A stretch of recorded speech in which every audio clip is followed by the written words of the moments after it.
दुश्मन को पराजित करने के 30 बेस्ट तरीका। दोस्तों, अपने दुश्मन को हराने के लिए आचार्य चाणक्य ने 30 ऐसी अचूक नीति के बारे में बताए हैं जिससे आपके दुश्मन आपके कदमों में गिर जाएंगे। इन 30 शत्रु विनाशक नीति को जानने के बाद आपका दुश्मन कितना भी शक्तिशाली क्यों ना हो, आप उसे आसानी से हरा सकते हैं। इसे जानने के लिए इस वीडियो को लास्ट तक जरूर देखें। चलिए शुरू करते हैं। नंबर 1, चाणक्य कहते हैं, हे मनुष्य, तू दुष्टों के संग को त्याग दे और सज्जन पुरुषों का संग कर ले। दिन रात अच्छे कार्य किया कर, सदैव ईश्वर का भक्ति कर, तुम्हारे लिए सब कुछ आसान हो जाएगा।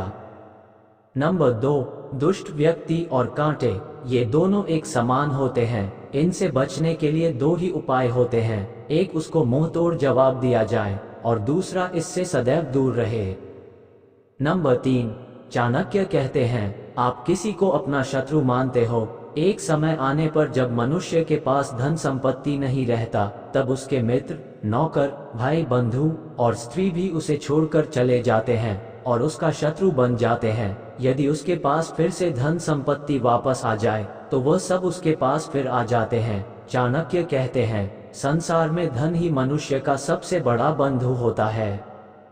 नंबर 4, आज तक सोने का मृग कोई नहीं देखा, ना तो आज तक सोने का मृग की रचना हुई है। फिर भी प्रभु श्री रामचंद्र ने स्वर्ण मृग को पकड़ने के लिए चले गए। ये बात ठीक ही है कि जब मनुष्य के बुरे दिन आते हैं तो उसकी बुद्धि उल्टी बातें सोचने लगती है, इसलिए व्यक्ति को हमेशा अपने पर नियंत्रण रखना चाहिए। नंबर 5, अपमानित होकर जीने से मर जाना अधिक अच्छा है, क्योंकि मृत्यु से व्यक्ति को क्षण भर का ही कष्ट होता है और अपमानित होने पर व्यक्ति प्रतिदिन मरता रहता है। नंबर 6, आचार्य चाणक्य कहते हैं, यदि अपना शत्रु उद्दंड हो तो उसे कठोर दंड द्वारा ही नियंत्रण कर सकते हो और सही मार्ग पर ला सकते हो। गीता में भी प्रभु श्री कृष्ण कहते हैं, कठोर वचन बोलने वाले और दुष्ट व्यक्ति ये जिस प्रकार के बात करते हैं, ठीक आप उसी प्रकार उनसे बात करके उनका नियंत्रण कर सकते हो। श्री कृष्ण कहते हैं, यदि कुछ गलत करने से लोगों का भला होता है तो वह गलतियां करने से पाप नहीं होता, पुण्य मिलता है। और ध्यान रहे, वह गलतियां धर्म के विरुद्ध नहीं होना चाहिए। नंबर 7, श्रेष्ठ व्यक्ति वही होते हैं जो सबको अपना मानते हैं। चाणक्य का कहना है कि जो श्रेष्ठ व्यक्ति होते हैं वह उदार स्वभाव वाले होते हैं। वह सबके साथ इसलिए अच्छा व्यवहार करते हैं क्योंकि वह चाहते हैं, मैं दूसरों के जैसे अच्छा व्यवहार करता हूँ, वह भी मुझसे अच्छा व्यवहार करें। किसी दूसरों के सामने अपमानित नहीं होना चाहता हूँ, इसलिए मैं सबको अपना मानता हूँ। नंबर 8, जहाँ मनुष्य सुख शांति से रह सके उसके लिए वही उत्तम स्थान है। इस स्थान पर मनुष्य स्वर्ग का सुख अनुभव करता है। नंबर 9, चाणक्य कहते हैं, इस संसार में मनुष्य एक दूसरों के विश्वास पर ही जीता है। जहाँ विश्वास समाप्त हो जाता है वहाँ जीवन कठिनाइयों से भर जाता है और कई सारे संबंध भी विश्वास पर टिका है। इसलिए जो मनुष्य विश्वासघात करता है वह कितना भी प्रायश्चित कर ले और कितना भी पुण्य कर ले, परंतु वह इस पापों को कभी भी मिटा नहीं सकता। नंबर 10, इसमें चाणक्य कहते हैं, बुद्धिहीन व्यक्ति पिशाच के समान होते हैं, क्योंकि बुद्धिहीन व्यक्ति हमेशा घृणा का पात्र होता है। इसी बुद्धिहीन आचरण के कारण उसको लोग हमेशा नीचा दिखाते हैं। बुद्धिमान मनुष्य अपने हित के लिए नीच व्यक्तियों को त्याग देते हैं, परंतु बुद्धिहीन व्यक्ति से ये सब कुछ संभव नहीं होता, इसलिए बुद्धिहीन व्यक्ति का समाज में कोई सम्मान नहीं करते हैं। नंबर 11, अपने दुश्मन से कभी भी किसी प्रकार की भलाई की आशा नहीं रखनी चाहिए। ऐसा करने से आपका दुश्मन आपको कमजोर समझ सकता है। नंबर 12, आचार्य चाणक्य कहते हैं कि भले ही अपना प्राण क्यों ना चले जाए, परंतु अपनी किसी कमजोरी को शत्रु के सामने उजागर नहीं करना चाहिए। आप तो जानते होंगे कि प्रत्येक मनुष्य में कोई ना कोई कमजोरियां जरूर होती है, इसलिए इस बात का विशेष ध्यान रखें कि आपकी कमजोरी शत्रु के कान तक कभी भी नहीं पहुंचना चाहिए। नंबर 13, अपना सबसे बड़ा शत्रु भी कभी कभी मित्र के समान दिखाई देते हैं। शत्रु मित्र के समान तब दिखाई देता है जब लोभ के कारण उसकी बुद्धि भ्रष्ट हो जाती है। जब कोई व्यक्ति लालची और लोभी हो जाता है तो वह लोभ में आकर अपने शत्रु को भी मित्र बनाने की कोशिश करता है। इसलिए यदि आपका दुश्मन आपसे मित्रता का हाथ बढ़ाता है तो आप समझ लेना वह आपसे कुछ करवाना चाहता है, इसलिए उस समय उनसे दूर रहना चाहिए।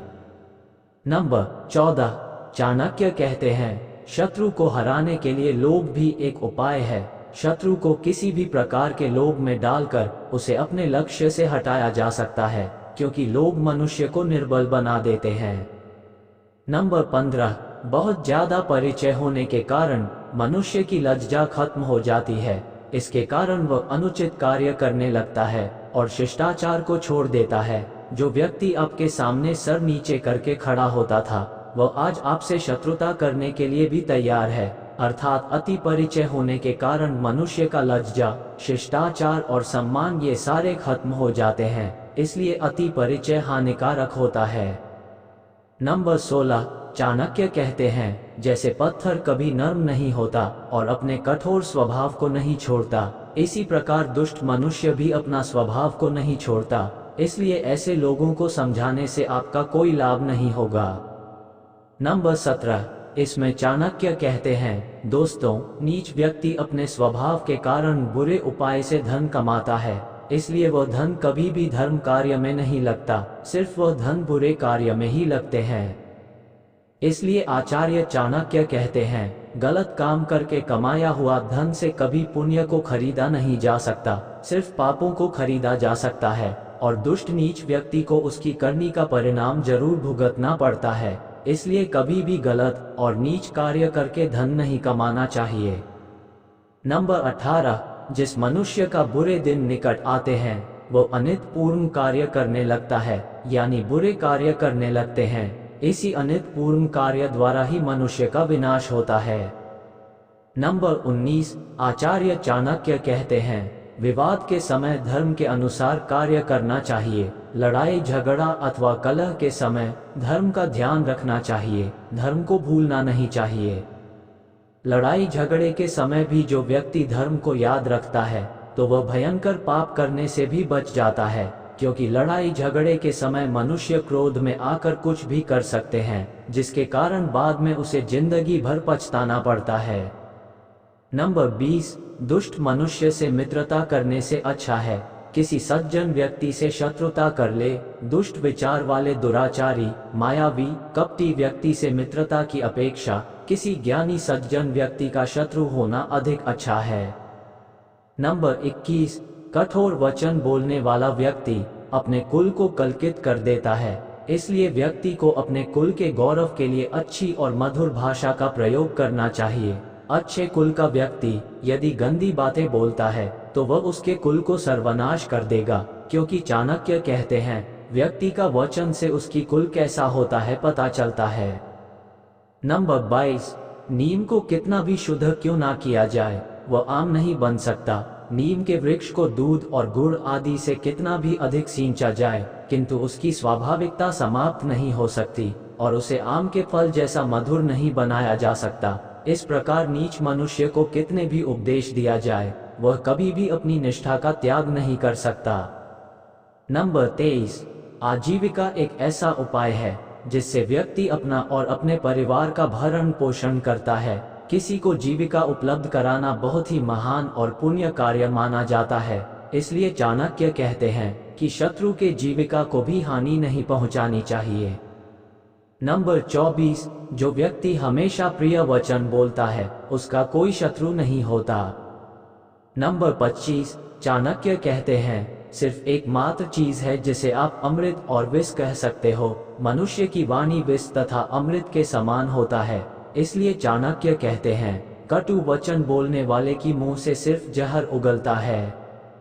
नंबर 26, ऋण, कर्ज, शत्रु और रोग, इनको कभी भी कमजोर नहीं समझना चाहिए, समय रहते उनका निवारण करना चाहिए। नंबर 27, दुर्जन व्यक्ति के साथ कभी भी अपना भाग्य नहीं जोड़ना चाहिए। जिन व्यक्तियों की नीयत साफ नहीं है और जो स्वभाव से दुष्ट है उनके साथ मिलकर कोई कार्य नहीं करना चाहिए। उनसे मिलकर कार्य करने से मनुष्य को हानि उठानी पड़ती है।